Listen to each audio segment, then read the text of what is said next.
नमस्कार, आप देख रहे हैं बहस बिहार की और आपके साथ मैं हूं विवेक। आतंक है बरकरार, कहां है चुप्पी मार।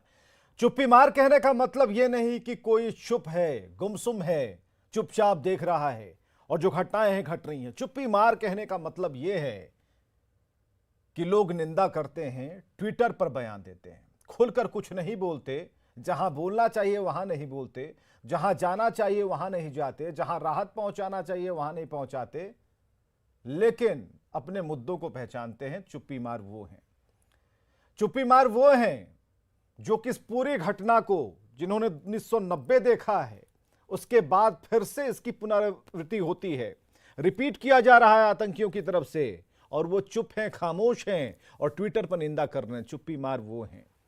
आतंक के निशाने पर बिहार निवासी हैं ऐसा लोग कह रहे हैं, लेकिन हर कोई आतंक के निशाने पर है। वे भी जो कि कश्मीर में हैं और वे भी जो हमारे प्रदेश यानी कि बिहार में हैं, झारखंड में हैं, उत्तर प्रदेश में हैं।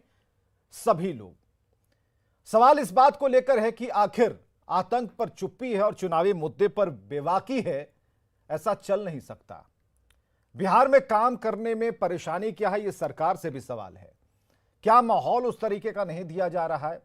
32 परिवारों की लिस्ट आती है कि वो लोग चल पड़े हैं, छठ में आना था, पहले ही टिकट कटवाई, हो सकता है ज्यादा पैसे खर्च करने पड़े होंगे। एक आफत उनके लिए यह भी थी।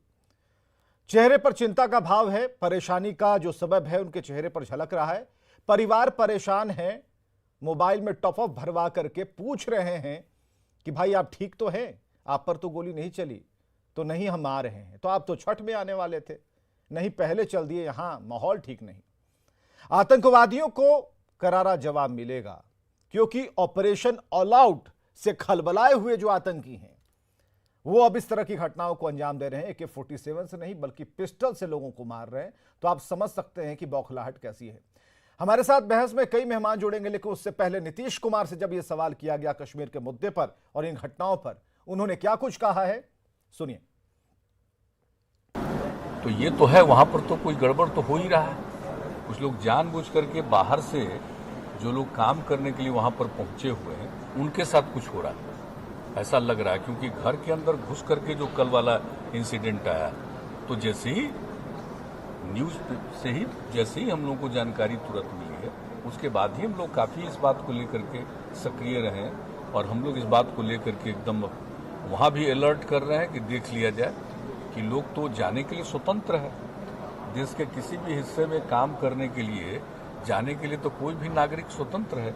अब वो जाता है, अब गरीब गुरबा तबका है, अब उस तरह से उसकी हत्या हो रही है, तो इस पर जरूर पूरे तौर पर एक्शन होना चाहिए। बात तो देखिए, कश्मीर में बीते दिनों से जो कुछ हो रहा है बहुत ही दुखद और दुर्भाग्यपूर्ण है। कई लोगों की हत्याएं हो रही हैं, नृशंस हत्या हो रही है। बिहार के वैसे लोगों की हत्या हो रही है जो रोजी रोटी कमाने के लिए वहां गए। ये सवाल बिहार के मुख्यमंत्री से भी है कि आपकी चुप्पी क्या कहती है, इतने दबाव में है। देखिए, पिछले कई दिनों से कश्मीर में हमारे बिहारी भाइयों को टारगेट कर उनको मारा जा रहा है। हम देश के प्रधानमंत्री नरेंद्र मोदी जी और गृह मंत्री अमित शाह जी से आग्रह करते हैं कि अगर कश्मीर के लोग नहीं सुधर रहे हैं, आतंकवादी नहीं सुधर रहे हैं, तो कश्मीर को बिहारियों के हवाले कर दीजिए। हम 15 दिनों के अंदर बता देंगे कि राज कैसे करते हैं। देखिए, कल की ये जो घटना हुई है और इधर लगातार जो श्रीनगर कश्मीर में जो घटनाएं हो रही है बहुत दुखद है।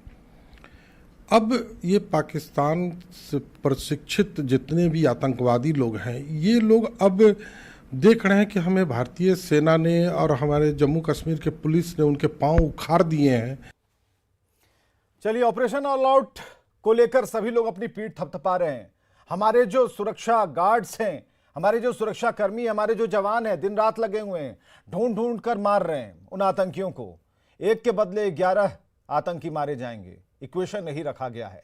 अगर आतंकियों का गणित ठीक नहीं है तो उन्हें एक बार फिर मालूम होना चाहिए कि 1 के बराबर 11 आतंकियों की जान जाएगी। उन्हें दिमाग में इसे बिठाना होगा। राजेश राठौर प्रवक्ता कांग्रेस से हमारे साथ मौजूद हैं, अखिलेश सिंह प्रवक्ता बीजेपी से, चितरंजन गगन प्रवक्ता आरजेडी से, डॉक्टर संजय कुमार वरिष्ठ पत्रकार और अरविंद निषाद जी भी कुछ देर में पहुंचेंगे प्रवक्ता जेडीयू से। उनसे भी बहुत तीखे सवाल होने वाले हैं, तो इसलिए जरूरी यह है कि सभी प्रवक्ता जब यहां पहुंच गए हैं तो शुरू किया जाए और बीजेपी से पूछा जाए। अखिलेश सिंह जी, नीतीश कुमार ने कहा कि इसे यूं ही मत लीजिए, शुरुआत अगर हो गई है तो प्लान बी सी नहीं बल्कि प्लान डी जो है आतंकियों का वो नजर आ रहा है। नहीं, देखिए, जब से देश के अंदर नरेंद्र मोदी जी के नेतृत्व में सरकार बनी, निश्चित रूप से आतंकवादियों की सामत के दिन आ गए हैं। और आपने देखा होगा कि अब सुरक्षा बलों को पूरी छूट दी गई है कि वो आतंकवादियों पर कार्रवाई करें।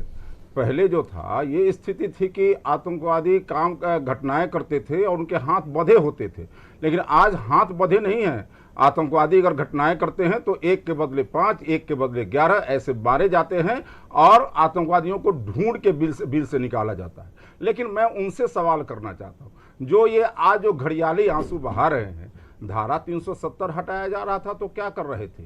जब कश्मीर से लाखों की संख्या में लोग पलायन करके और भाग रहे थे और